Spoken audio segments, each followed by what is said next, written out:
If you are comfortable today with what you were comfortable with yesterday, you're already in trouble. Nobody ever went uphill by accident. You have to be intentional with what you do and who you are. The more valid reasons you have to accomplish a dream, the higher the odds are that you will. The first question is your dream really your dream? And that's where we started at. Because can I tell you something? If your dream isn't really your dream, ain't going to work. Yep. So what I tell people all the time is we start off our life living someone else's dream, probably our parents. So what happens is a lot of people as adults, they never switch. So true. And so they're still living someone else's dream. They're putting on someone else's armor, and they just aren't going to achieve because it's not who they are. It's not their dream. So I think a lot of times we have clarity on where we should go, but there's a lot of emotion that holds us back. Sure. So what I did, and I think this is why hopefully this will be helpful.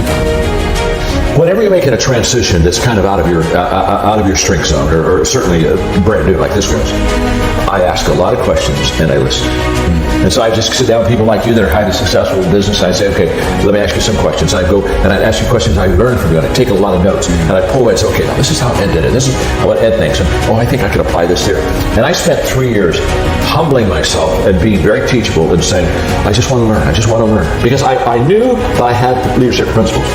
But principles that are good without application or connection are principles that aren't going to work for anybody. I'm responsible, Ed, to move on what I see today. There's a whole bunch of people, they're wanting to hold and not move because they don't see 3 days, 5 days, 2 years out, whatever. And what I'm saying is, it's kind of like the lights of a car. If I go to the parking lot at night, turn on the lights and say, oh my gosh, I can't go right, I don't see my house. Well, no. Get in the car, start moving in the direction it's supposed to move. And guess what? You only get about 300 feet of light. Right. You don't get 7 miles of light. You don't get to see your house. You've got to utilize the light you got so that you can get to where you want to go. And so many people, they're uncomfortable with that light. Yes. Because it's not long enough. What's around the corner? And the whole issue is you don't know what's around the corner till you go in the corner. Oh gosh, that's so good. And so you have to be very comfortable, which I am. You have to be very comfortable with traveling, not having all the answers. So true. But can I tell you something? The only way you get all the answers is to go all the way through. Absolutely. You don't get all the answers on this side.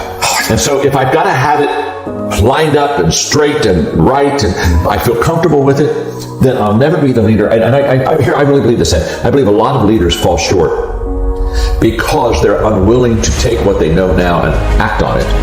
And so therefore, they never get to know what they could know.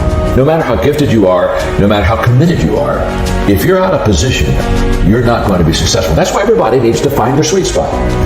What do I really do well? Yes. And on that, there's a point that I really want to make, and that is, I tell people, if you want to be highly successful, you've got to get into what I call the top 5%. So you got 100 people. You got 100 people here in whatever chosen profession you got. You got to be in the top 5. Yes. You got to get there, and you can only get to the top 5 if you're in your sweet spot.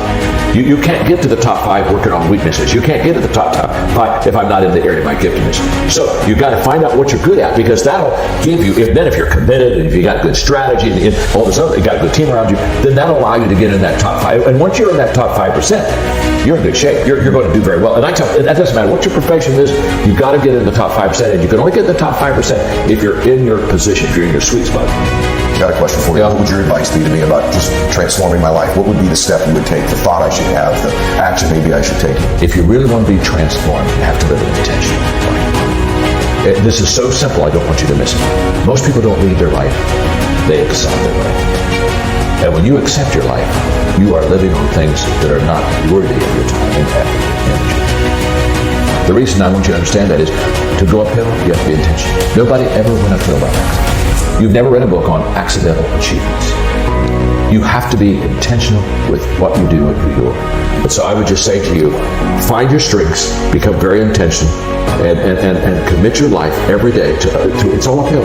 It's all uphill. But listen, Ed's very successful. He's got great businesses, he's made a lot of money. Can I tell you something? It's still uphill for him. See, the great mistake we make is we think, I'm going to go out and make enough money, and there's a day when I can relax and I can rest and everything's going to be easy. Can I tell you something?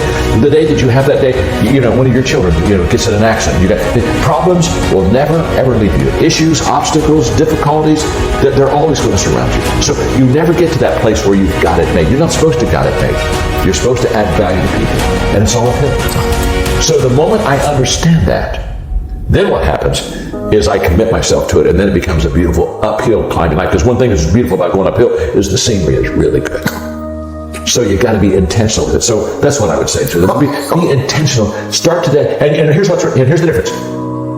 Good intentions are overrated. Gosh, I know so many people. I'm going to do that. Yes, I think that's a good idea. I think I want to do that. Good intentions are it's the most overrated phrase in the world. You've got to go from good intentions to good actions. Nothing happens until you've got good actions, and you won't have good actions until you're intentional with it.